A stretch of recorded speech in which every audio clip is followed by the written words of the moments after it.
What an awesome day, and welcome to today's session. We'll continue with our series on the inhibitors of success. Today, we'll be looking at another tricky topic, which is emotional reactivity. Emotional reactivity. Now, when you talk about emotion, you are talking about energy in motion.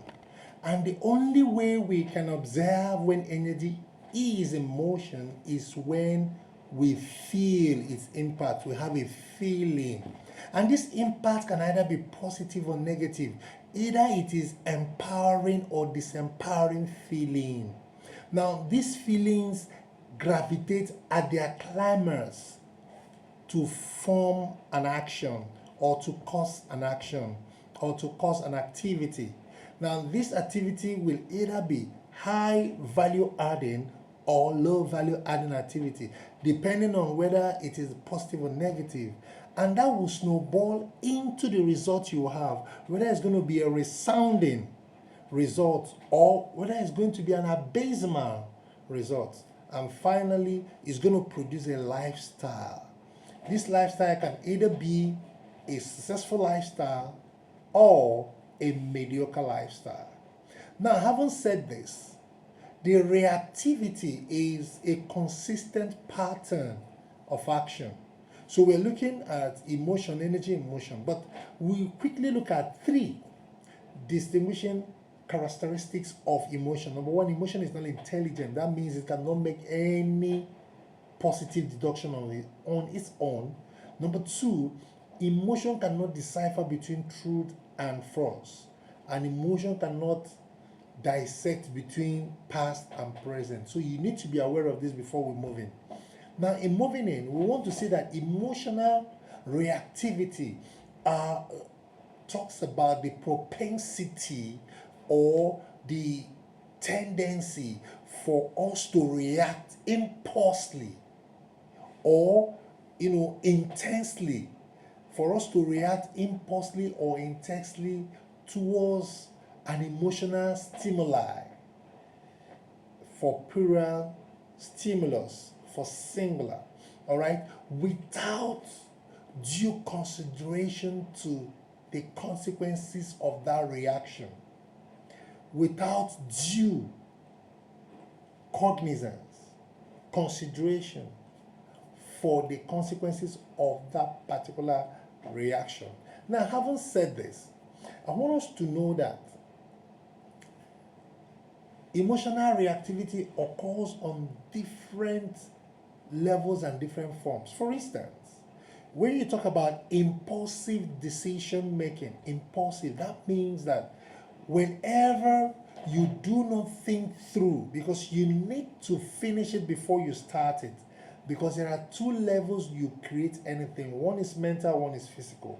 Before you go on doing physically, you must have concluded it mentally. But anything that will make you to jump halfway to begin implementation without completing the cycle of that mental formation, we call it impulsive decision. And the indicator, the pointer, is inconclusive thinking, thinking of the consequences of that particular action.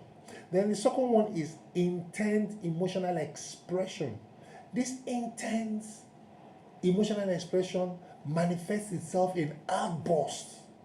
Either it's of anger, either it's of pain, either whichever one it is, but an uncontrollable outburst of emotion. It could be excitement, it could be shock, it could be anxiety, whichever one it is. Now, what happens is that you lack that cognition, that mental alertness of delaying expression. That is what happens in that instance. Then finally, you now have the aggressive defensiveness. This aggressive defensiveness is about reaction. When you react from an uninformed position. People usually say before you act on this thing, get information about it so that you know exactly what you're reacting to. Now, in what areas does this thing impact us as human beings? It impacts our relationships. It impacts our decision making, it impacts our life, our career, everything that has to do with us. Okay? Now, the question is, in the next 1 minute, I want to provide some of the ways we can work on this. First of all, in looking for solution, we must understand that animals survive by instinct. Human beings are meant to thrive by training, and training is a function of instruction and practice. Now, having understood this, you know that the first thing that is required is for us to practice consciousness or mindfulness. In this case now, when you are practicing consciousness or mindfulness, what you're actually doing is that you are becoming conscious of who and what you are. That is very basic, that mindfulness.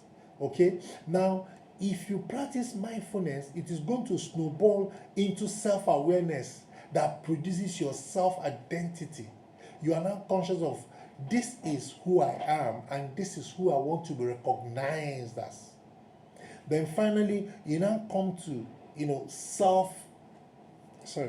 now come to self-regulation. Self-regulation has to do with discipline and principles. This is where you will choose to follow certain patterns as over something that is impulsive. So we need to understand that this is a critical reason why they say human beings more often than not behave like animals. That is when we leave things to our instincts and feelings and emotions.